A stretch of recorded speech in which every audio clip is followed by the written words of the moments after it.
Values Education 7, Quarter 3, Learning Competency 1A. Natutukoy ang mga sariling talento at hilig, kaagapay ang kapwa.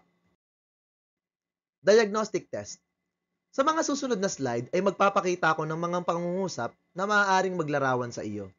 Lagyan ng check ang bawat titik ng pangungusap na tumutugma sa iyong kakayahan o X kung hindi. Sagutin ito ng may buong katapatan. Number 1. Letter A. Mahusay ako sa pagme-memorize ng mga petsa at pangalan. Letter B. Mas mabilis akong matuto sa pakikinig. C. Mahusay akong magpahayag ng aking mga idea sa pamamagitan ng pagsusulat. D.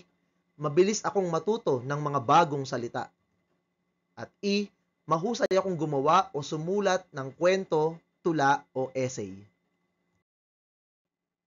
Number 2. A. Kaya kong mag-solve ng math problem nang hindi gumagamit ng papel at panulat. B.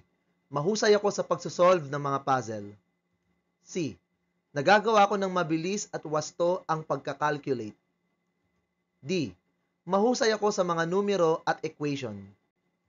At E. Sinusuri o ina-analyze ko ang mga sitwasyon upang makahanap ng solusyon sa problema. Number 3. A. Madali kong nabibigyan ng kahulugan ang mga simbolo tulad ng sa mapa o mga diagram. B. Mahusay ako sa pagguhit at pagdidisenyo. C. Mahusay ang aking imahinasyon. D. Madali kong nasusundan ang mga direksyon sa mapa. At E. Hindi ako malilimutin sa mga lugar na napuntahan ko na. 4. A. Mas mabilis akong matuto kapag hands-on o ako mismo ang kumikilos o gumagawa. B. Mahusay ako sa sports, pagsasayaw o iba't ibang pisikal na gawain. C. Ginagamit ko ang katawan ko kapag nagpapahayag ng damdamin o ideya o ang tinatawag nating gesture. D. Mahusay ang aking kontrol at balance sa katawan. At E. Madali akong matuto ng mga bagong dance step o technique sa sports. 5. A. Mahusay akong kumanta. Hindi ako sintonado at wala sa tiyempo. B. Madali kong mapansin at maalala ang mga tugtog o tono. C. Mahusay akong tumugtog ng mga instrumento. D. Madali kong mapansin ang pagkakaiba-iba ng mga tunog. At E. Kaya kong mag-aral kahit may musika. 6A. Mabilis akong makaunawa at makatugon sa damdamin ng ibang tao. B. Mahusay akong gumawa kasama ang ibang tao o ang tinatawag na collaboration o teamwork. C. Kaya kong ayusin ang gulo o hidwaan ng ibang tao. D. Kaya kong i-motivate at pangunahan ang iba. At E. Madali para sa akin ang magkaroon ng mga kaibigan. 7A. Nakikilala at nauunawaan ko ang sarili kong damdamin. B.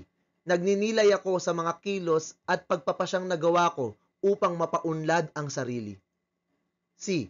Alam ko ang mga kalakasan at kahinaan ko. D. Mas madali para sa akin ang gumawa ng mag-isa. At E. Madalas ay hindi ko kailangan ng mga payo mula sa iba. 8A. Madali kong mapansin at makilala ang mga pagkakaiba sa mga halaman, hayop at ibang bagay mula sa kalikasan. B. Nauunawaan at nahuhulaan ko ang pagbabago sa kalikasan. C. Nauunawaan ko ang kahalagahan ng kapaligiran. D. Madali kong mapansin ang mga pagbabago sa panahon. At E. Nauunawaan ko ang tamang paraan ng pag-aalaga ng mga hayop at ang kanilang mga pangangailangan. 9A. Nagtatanong ako ng malalalim na mga tanong tungkol sa buhay at dahilan nito. B. Iniuugnay ko ang mga ideya sa mas malalawak na mga kahulugan o konsepto. C. Lubos kong pinag-iisipan ng dahilan ng pag-iral o pag-exist ng tao at ng sandaigdigan, universe. D. Malalim kong pinag-iisipan ng mga tungkol sa paniniwala at mga tradisyon. At E.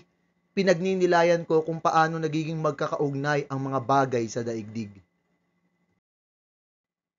Bilang interpretasyon, bilangin ang dami ng check sa bawat numero.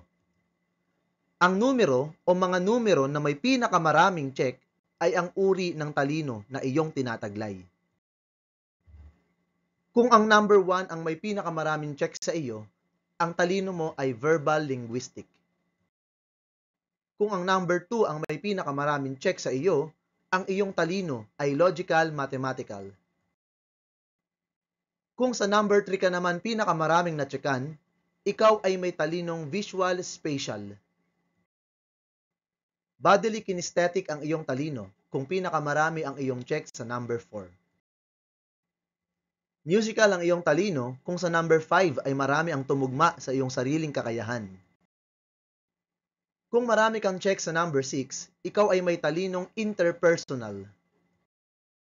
Samantala, intrapersonal naman ang iyong talino kung marami kang check sa number 7. Naturalist ang iyong talino kung tugmang-tugma sa iyo ang mga pahayag sa number 8. At ikaw ay may talinong existential kung ang mga pahayag sa number 9 ay talagang totoo sa iyo. At dyan po nagtatapos ang ating diagnostic test tungkol sa iba't ibang talinong taglay ng tao. Salamat po.